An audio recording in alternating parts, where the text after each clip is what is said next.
shotgun or your rifle. Reason why I'm showing you this is I made one for myself a couple months ago, and 3 or 4 guys have asked me how I did it, what do they need to do. So I'm just gonna put this out there. I read it in a magazine one time. So this is not my original idea or anything. It's just something that I took and now I'm showing you how to do firsthand. Alright, so first thing you'll need is about a 100-foot 550 cord or paracord. You can get it whatever color you want. It comes in camo, white, pink, desert. So, you know, you pick out whatever your favorite color is. Alright, a pair of scissors, a notepad, pen, some scotch tape, a lighter, and 2 swivels. Alright, now you can measure about how long you want the sling. How you can make it to your length. It's not adjustable, so once you make it, it's whatever length you made it. Alright, so what I like to do is take one that I've made before. Alright, lay it out on the table. Okay, and now I'll take my swivels and I'll take a piece of tape to it. Alright, and I'll run it up through the swivel like this.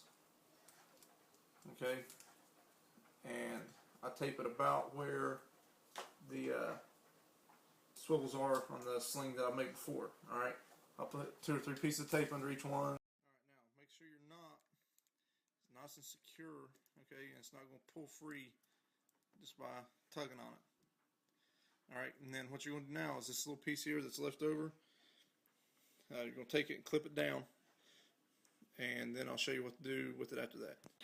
Alright, now if you've taken your scissors and you've cut this down to a nice little short stub here, okay, what you want to do now is get your lighter. Alright, light this so it's real good and hot. Alright, and then take your lighter, press that down. Alright, because what this does, it's like welds the end of your loop here so it won't pull back through whenever you're like packing your gun or whatever. Okay, so what that'll do is it'll flatten that out and it'll make the end of your line bigger than the hole that it has to go through. It'll make it harder to pull back through. Alright, now after you've tied your knot on this end, alright, unravel your 550 cord, alright, and then come down here to the other end, alright, and run your 550 cord through the bottom. Alright, it should go through the underside of your swivel. Okay, now you pull that through, alright, giving yourself enough slack to come down here on the other side and run it through the bottom as well. Alright, don't loop it around. I know a lot of people will want to go over and they'll go under on one side, over on the other side. You want to make it go under on each side. That's the way it's going to look the best. Alright, now a lot of you might be wondering what I'm doing with the notebook. Why I would need that with the sling. Okay, here's what I do. Alright, this makes it easier for me because the line likes to twist whenever you're once you get it all laid out and you're weaving your line through the middle, your line will twist up. So what I like to do is I like to number it. That way I go over and under each line and I keep track of where they're at so they don't twist down at the bottom. Okay, so what I do is I take like a little piece like this, alright, and I fold it, okay, and then I got tape lined up here, alright, and I tape the end of this off, alright, and then I number on both sides which number of line that is. So I start out 1, then go 2, 3, you know, you get the picture. But anyways, I'll do that up and then I'll show you what it looks like whenever I'm done. Alright, now, once you've weaved all your lines through, like I said, I'll take the paper and I number them, okay? I number them on both sides, so no matter how it's laying, I know which line I'm on. Like I said, there's 11 strands, okay? I do this, and I fold the paper over, and then I tape it at the top. The reason why I do that is so it'll slide up and down the line, okay? Because I'm going to start up here at the top, work my way down, right? So I number each piece of the line, and then I'm going to go through and weave my line under, okay? Now, easiest way to remember this, if you go over number 11, you'll go under number 10, and then you'll go over 9. Alright, so if you go over an odd number, you'll go over each odd number, go under every even number. And then if you go over an even number, you'll go under each odd number. Okay, so I'll weave it through each time, or a couple times, and I'll show you what I'm talking about. That way you get a clear picture on what I mean by that. Okay, so I'll weave it through a couple times, and I'll show you what I'm talking about. All right, now I'll weave this through a couple times.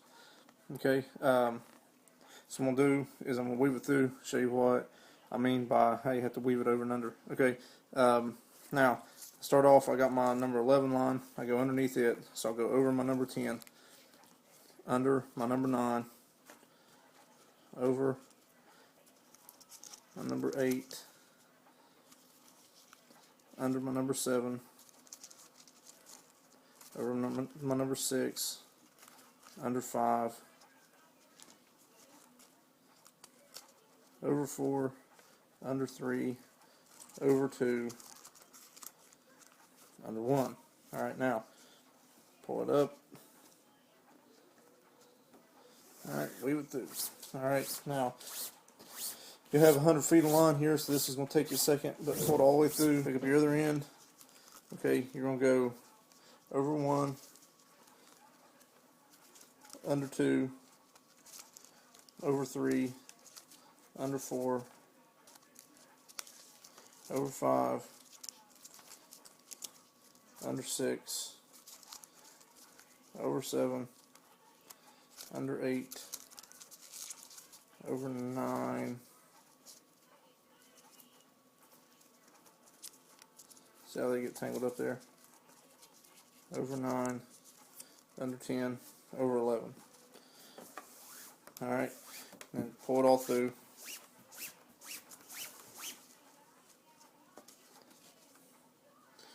Alright, after each time, I like to pull mine up tight, double check it just to make sure my lines run through right. Okay, that make sure I didn't miss a spot or anything.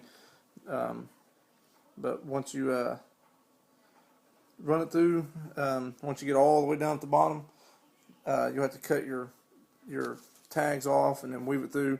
Just make sure you pay attention, because when you're down there, you just have like about that much that you'll have to weave through without the tags. And then just make sure you keep it in order. You'll be able to tell once you get it that close. It'll be hard for you to tangle it up. But these lines like to cross each other. You'll have 8 go over 10 over on the other side of 10.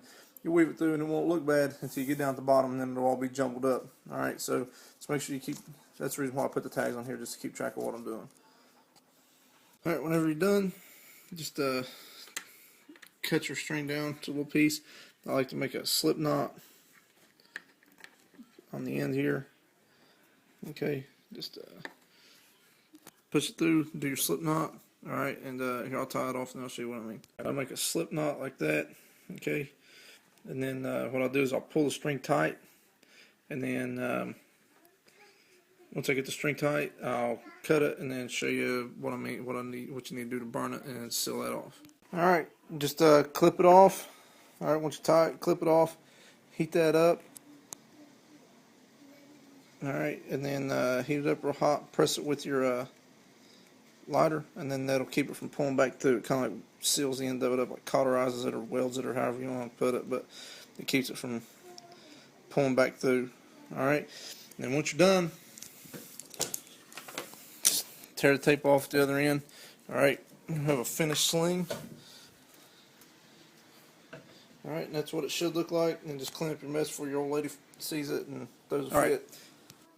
This is the first sling that I ever made, and this is the one that I just made. Okay, now they look pretty similar right here. The only difference is down here at the bottom, you see how this one right here jumbles up and it crosses.